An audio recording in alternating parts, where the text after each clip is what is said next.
Fraud तरीके से चुने गए।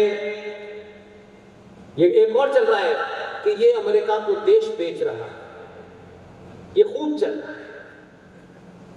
इसी कड़ी में पूछिए जरा, जो आज इस देश के सनातनी हिंदुओं को गाली दे रहे हैं, उन्हीं से पूछना है। मैं अपनी बात इतनी फैक्ट और फिगर के साथ रखूंगा कि आप 1 करोड़ लोग भी खड़े हों और सब आपके विरोधी भी हों, तब भी आप उनसे बोलिए, मेरा दावा है कि अगर उनका जमीर जिंदा है तो ताली बजाएं।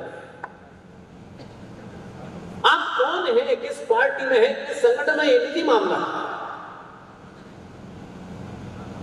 बताया गया कि 15 अगस्त 1947 को देश आजाद हो गया है।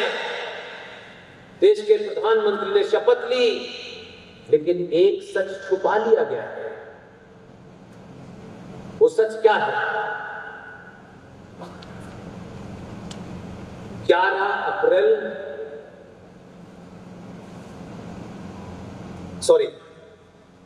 2 सितंबर 1946, ये डेट याद रखिएगा, और जिसको शक हो वो गवर्नमेंट ऑफ इंडिया के गजट को जाके चेक करें। 2 सितंबर 1946 को लॉर्ड वॉविल मौजूद थे और ग्रेट ब्रिटेन की महारानी के प्रति अपनी आस्था और निष्ठा प्रकट करते हुए फूल वाले चाचा ने भारत देश के प्रधानमंत्री की शपथ ली थी। यूनियन जैक सर के ऊपर था और शपथ के शब्द सारे ग्रेट ब्रिटेन की रानी के प्रति थे। तब तो संविधान भी नहीं था। तुमने तो देश को बहुत पहले ही बेच दिया है। आज उस बिचे हुए देश को, उसकी पुनर्स्थापना, उसकी खोई हुई आत्मा को जगाने वाले करोड़ों सनातनी खड़े हो गए हैं, इसलिए तुमको तकलीफ है। इसी घटना में आज के दिन की डेट महत्वपूर्ण है। लंबा सफर लगा, ये काम समाज से उठना चाहिए था, लेकिन इस देश के प्रधानमंत्री को आपकी सोई हुई उस आत्मा को जगाने के लिए, क्योंकि हमारे लिए पूरे जीवन में एक ही संकट है। बजट आ गया है, टैक्स किस पे लग गया है, कितना सस्ता चावल होगा, कितनी सस्ती चीनी होगी। जब चावल सस्ता नहीं था और चीनी सस्ती नहीं थी, तब भी हम जिंदा थे। और आज टैक्स लग गया है और नहीं खरीद सकते, तब भी जिंदा है। चावल पे टैक्स लगने से और आटा महंगा होने से जो सरकारें बदलते हैं, फिर मैं कहता हूं कि उनका जीवित रहना अच्छा नहीं। अगर बिको भी किसी मार्केट में बोली लगे सनातनी हिंदू की, तो बोलने वाले की जबान थक जाए, वो आपकी कीमत न तय कर पाए, इतने महंगे बिकना। लेकिन अपने गरीबान में झांको कि आपके पास बहुत बड़ी गाड़ी नहीं होती, आप बड़े शर्म से झुकते, अरे भाई बराबर में शर्मा जी के पास 2 गाड़ी है, मेरे पास एक ही गाड़ी है। तिवारी जी के पास 4 क्यों है, ठाकुर साहब के पास आपका पूरा जीवन तिवारी जी और ठाकुर साहब से ज्यादा गाड़ी लेने में निकल जाता है। लेकिन इस बात की शर्म नहीं आती आप कि आपकी बोली 2-2 कौड़ी के नेता लगा रहे हैं। कोई साड़ी फ्री दे रहा है, कोई चावल फ्री दे रहा है, कोई बिजली फ्री दे रहा है, कोई आटा फ्री दे रहा है। पूरी दुनिया आपको 1947 के पिताजी से नहीं जानती। जिन लोगों ने इतिहास को टेम्पर करके आपको 1947 से जगाने की कोशिश की है, पूरी दुनिया आपको मर्यादा पुरुषोत्तम राम और आचार्य चाणक्य से जानती है। और जिनकी गलतफहमी खत्म हो रही थी, जिनको लग रहा था कि हम तो दीनहीन पैदा हुए हैं, हम तो गरीब लोग हैं, अंग्रेजों ने हमें तमीज सिखाई थी। ध्यान रखें, वर्तमान दौर में मैंने पहले ही कहा कि मेरी किसी के प्रति कोई प्रतिबद्धता नहीं है। ना मैं मिला हूं ना मुझे मिलना है, लेकिन आप जितना क्रिटिसाइज करने में आगे रहते हैं, कभी कभी अगर राजा इस देश की सभ्यता को पुनर्स्थापित करने के लिए कोई बड़ा काम करे तो बिना संगठन और बिना पार्टी के उनकी तारीफ भी करनी चाहिए। तारीफ करने में कोई पैसा नहीं लगता है, लेकिन उसको पता चलता है कि जिन लोगों के लिए कर रहा हूं उन्होंने मुझे रिस्पॉन्स किया। हम वो भी नहीं करते। ये काम 47 में क्यों नहीं हुआ, 48 में क्यों नहीं हुआ, बीच में कई सरकारें आई क्यों नहीं हुआ? क्यों इस आदमी को लगा कि भारत के सनातनी हिंदुओं को बताना चाहिए कि वो गुमनाम 10.5 लाख लोगों की इस्लामिक जिहादियों ने हत्या की। 14 अगस्त को विभाजन की विभीषिका दिवस बना करके वोट नहीं मिलने हैं, लेकिन आने वाली नस्ल ये आपसे पूछेगी कि हम 14 अगस्त को ये क्यों मनाते हैं। जब वो क्यों कहेगा तो इस संचार क्रांति में ढूंढ लेगा, पिताजी बताएंगे, तब उसकी समझ में आएगा कि 15 अगस्त कैसे मिली होगी। उसकी महत्वता तो बताइए। ऐसा नहीं था एक डंडा लेके निकले, एक कबूतर उड़ा रहे थे और अंग्रेज चले गए। ऐसा नहीं था भाई। हम किसी को भगवान न बनाएं। हम जब भगवान बना देते हैं तो फिर हमको संकट होता है कि अब भगवान के बारे में कैसे बोले। हमने अपने पिता को इतना सम्मान दिया नहीं दिया पता नहीं, लेकिन पिताजियों को दुनिया ने सब बता दिया है पिताजी ने क्या क्या किया। इसलिए मैं फिर एक बात कहता हूं, मैंने कहा कि ये नागपुर में कहना जरूरी है, कहीं और कहता तो मान देता। राष्ट्र और देश दोनों में जमीन आसमान का फर्क है। ये भारत राष्ट्र 15 अगस्त 1947 को नहीं बना। एक जमीन का टुकड़ा है, उस टुकड़े में कुछ लोग रहते हैं, उस जमीन के टुकड़े की देख रेख के लिए सेना है, आंतरिक नियंत्रण के लिए पुलिस है, व्यवस्था है, जुडिशरी है। ये फर्क नहीं समझेंगे तो आप मेरी बात को नहीं समझ पाएंगे, इसलिए मुझे बताना पड़ता है। ये जो पुलिस के लोग हैं ये वहां से लेकर यहां तक बैठे हुए हैं, ये किसी वर्दी में है। आप गलती कर रहे हैं, मैं हर सभा में कहता हूं, क्योंकि दूसरों का एजेंडे को आप पूरा कर रहे हैं अनकॉन्शियसली।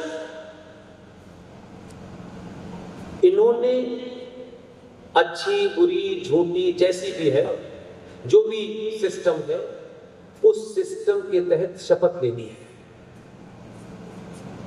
आप भूलते हैं जब पागल लोग इनके ऊपर पत्थर मारते हैं और उनके बहकावे में आकर के आप भी इनके ऊपर पत्थर मारते हैं, उस वक्त आप ये भूल जाते हैं कि इस खाकी वर्दी के पीछे भी एक सनातनी हिंदू है और इसके मन में भी बहुत गुस्सा होगा, बहुत उबाल होगा, ये भी उस बातों से सहमत नहीं होगा, लेकिन इस वर्दी की मजबूरी के कारण वो चुप है।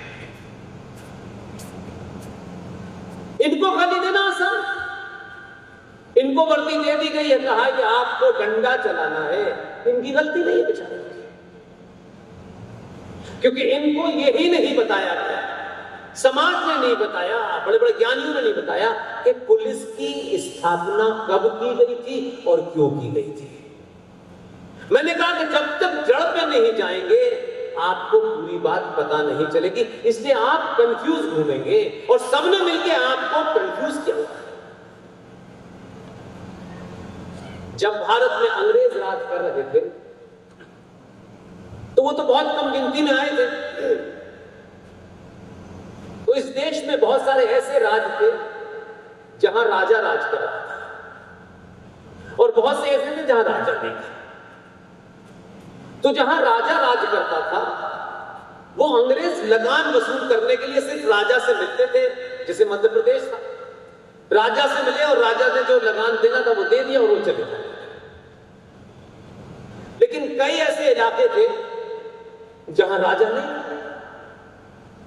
अंग्रेजों को लगान वसूल करने के लिए जब उस गांव में जाते थे तो वहां के आम नागरिक, उस गांव के लोग, वो हॉस्टाइल हो जाते थे।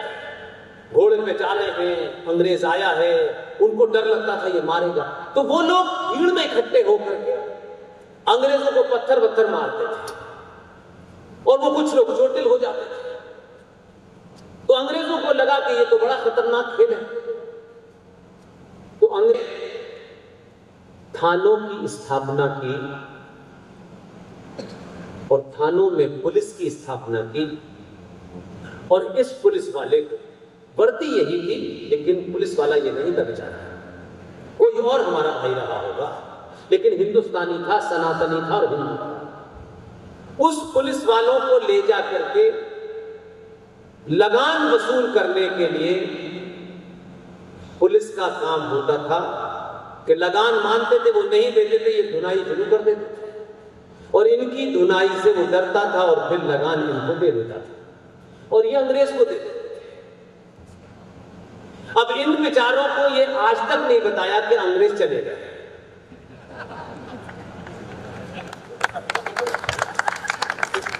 इनको नहीं बताया, इनसे तो कोई मिला नहीं दिल्ली में, ये बेचारे आज भी मशहूर हैं। तो भाई इसमें इस बेचारे की क्या गलती है? इसको पता ही नहीं कि दिल्ली में चले गए, क्योंकि ये भी अंग्रेजी बोल रहे, वो भी अंग्रेजी बोल रहे थे। तो मैं बार बार इनका सम्मान करते हुए बताता हूं, अंग्रेज चले गए, अब आपका बेटा भी सत्ता में है, इसलिए अब वसूली नहीं करनी। ऐसे बहादुर पुलिस वालों के लिए जब भी किसी सड़क पे जाएं, मैं आपको वो बात बता रहा हूं जिसको आपको कुछ भी इन्वेस्ट नहीं करना है, कोई नया काम नहीं करना है। मैं इस 12-13 साल के सफर में उन बातों को सड़क पे देखा। मेरी सुरक्षा के लिए सरकार ने हर जगह इस तरह से मुझे भेजते हैं, मैं नाम नहीं लेना चाह रहा। सुबह मिला और ये हर शहर में होता है, एक युवा पुलिस में, मेरा ख्याल है बहुत यंग था,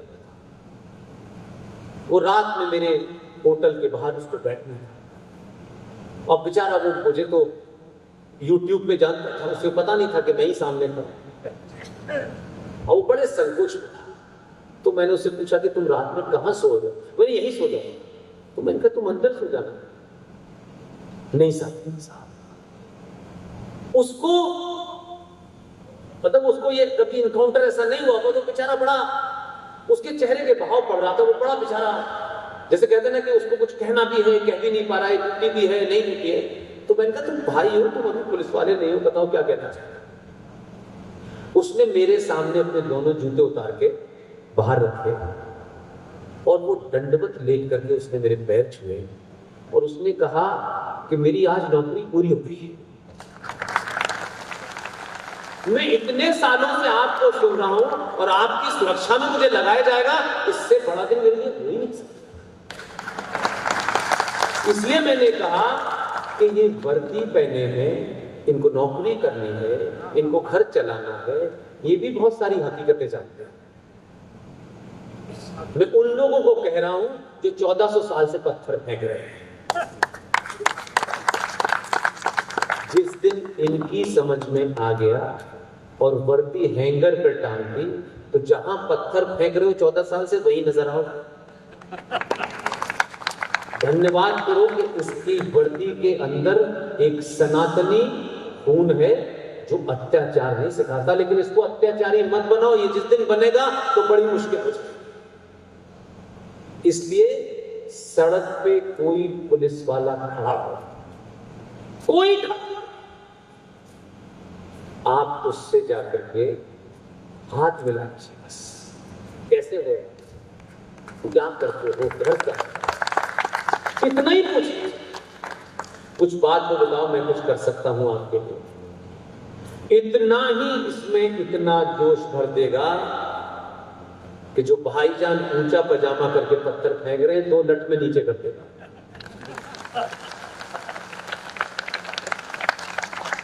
इसलिए ये समाज की जिम्मेदारी है कि जो लोग भी लड़ रहे हैं, जैसे इस प्रोग्राम को करने के लिए किसी ने कुछ किया, किसी ने कुछ किया, किसी ने कुछ किया, तब जाकर के ये पूरा हो रहा है। इसमें हर उस आदमी का सहयोग है। जो लोग मुझे एयरपोर्ट लेने गए, लाए, जो आज मिले, सुबह मिले, कल मिले, आज मुझे ये देश आपके शहर के बड़े एक रईस साहब हैं, बहुत बड़े डॉक्टर हैं, उनका बहुत बड़ा हॉस्पिटल है, वहां गया, उन्होंने खाना खिलाया। उस खाने को जिन माँ और बहन ने बनाया, मैं उनका भी धन्यवाद करता हूं। तब जाकर के ये शो पूरा हो रहा है।